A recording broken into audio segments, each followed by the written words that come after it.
Good morning student.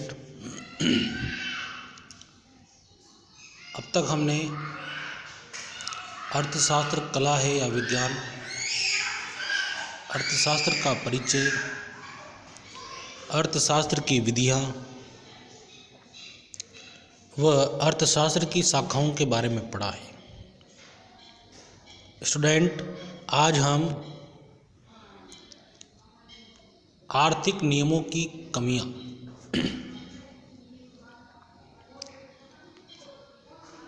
पढ़ेंगे।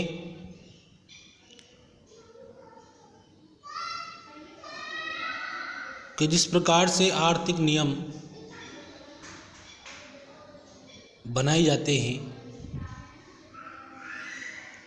तो बनाने के साथ ही इनमें कुछ कमियां समाहित हो जाती है। वो कमियां निम्न प्रकार से हैं। प्राकृतिक विज्ञान के विषयों जैसे भौतिक शास्त्र या रसायन शास्त्र के नियमों व सिद्धांतों में पूर्ण शुद्धता होती है। प्राकृतिक विज्ञान के विषयों को प्रयोगशाला में देखकर उन नियमों व सिद्धांतों की वास्तविकता परख सकते हैं। अर्थशास्त्र एक प्रकार का सामाजिक विज्ञान होने के कारण इसके नियमों व सिद्धांतों को किसी प्रयोगशाला में नहीं देखा जा सकता। अर्थशास्त्र व सामाजिक विज्ञान के लिए तो समाज ही प्रयोगशाला होती है।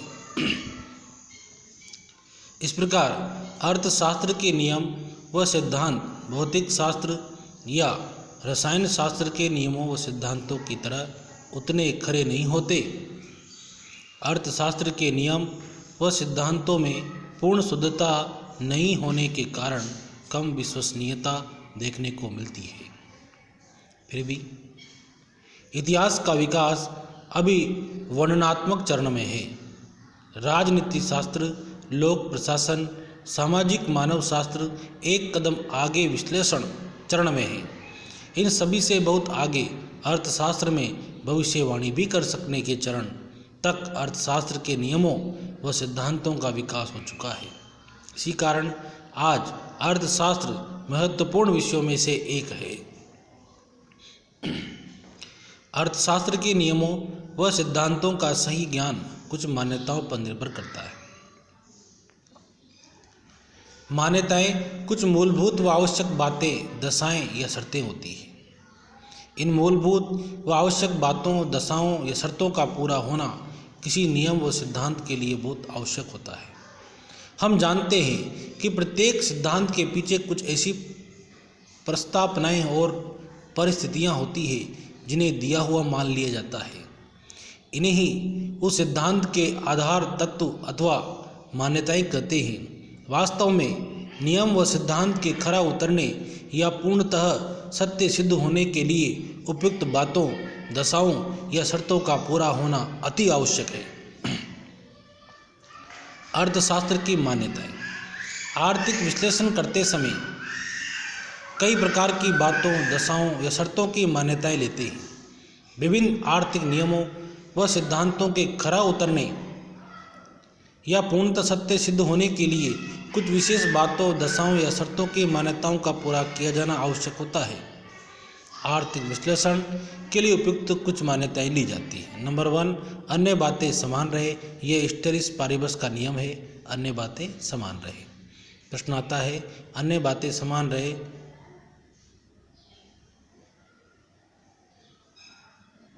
किसकी विचारधारा है? तो स्टेरिस पारिबस। आर्थिक इकाई की विवेकशीलता, आर्थिक मानव, साम्य या संतुलन की आंशिक दशा, आरंभिक दशा, विशेष सामाजिक, राजनीतिक व आर्थिक संस्थाओं से संबंध, जीव विज्ञान व भूगोल से संबंध।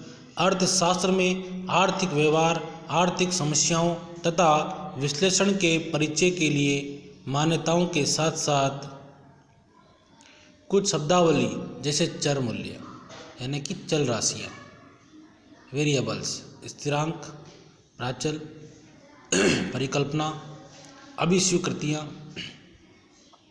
नियम व भविष्यवाणी इत्यादि का ज्ञान व समझ होना भी आवश्यक होता है। मनुष्य की आवश्यकताएं असीमित होती है। यदि सभी आवश्यकताओं को संतुष्ट करने के लिए साधन भी असीमित होते हैं तो कोई आर्थिक समस्या उत्पन्न नहीं होती। प्रत्येक अर्थव्यवस्था में आवश्यकताओं की तुलना में साधन कम होते हैं। साधनों की सीमितता से उत्पन्न आर्थिक समस्या के प्रमुख कारण निम्न हैं। भिन्न भिन्न प्राथमिकताएं वाली असीमित आवश्यकताएं। नंबर 2, सीमित किंतु वैकल्पिक उपयोगों वाले साधन। नंबर 3, आवश्यकताओं व साधनों के बीच समन्वय यानी कि तालमेल। आवश्यकताओं व साधनों के बीच असमानता के कारण आर्थिक समस्या उत्पन्न होती है। विभिन्न प्रतिस्पर्धी आवश्यकताओं में से कौन सी आवश्यकता का सीमित साधनों द्वारा समाधान किया जाए, यही प्रमुख आर्थिक समस्या होती है। सामान्यतया जो आवश्यकता अधिक तीव्र होती है उनका सीमित साधनों द्वारा प्राथमिकता से समाधान किया जाता है। इसी प्रकार जिन आवश्यकताओं की प्राथमिकता थोड़ी कम होती है उनको भविष्य में संतुष्ट करने के लिए वर्तमान में टाल दिया जाता है। अप्राथमिक अथवा गौण आवश्यकताओं को लोग असंतुष्ट ही रख देते हैं, उन्हें वो कभी पूरा नहीं कर पाते। मुख्य आर्थिक समस्या। आर्थिक समस्या का संबंध चयन से होने के कारण इसे चुनाव की समस्या भी कहते हैं। चुनाव की प्रथम समस्या प्रत्येक व्यक्ति द्वारा समय के आवंटन की होती है। ये आवंटन है आराम व काम के बीच का अंतर। आराम व काम के आवंटन के बाद विभिन्न आर्थिक समस्याओं का समाधान करने के लिए सर्वप्रथम संसाधनों का आवंटन किया जाता है। उपलब्ध समस्त साधनों जैसे श्रम, भूमि, पूंजी इत्यादि के आवंटन द्वारा उन सभी मुख्य आर्थिक समस्याओं को ज्ञात किया जाता है। प्रत्येक व्यक्ति मुख्य आर्थिक समस्याओं का पता लगाकर उनके समाधान खोजता है। मुख्य आर्थिक समस्याओं के समाधान खोजने के लिए उत्पादन संभावना वक्र, अवसर लागत एवं सीमांत अवसर लागत की अवधारणाओं को समझना आवश्यक है। कुछ महत्वपूर्ण अवधारणाएं हैं जिन्हें हम कल पढ़ेंगे।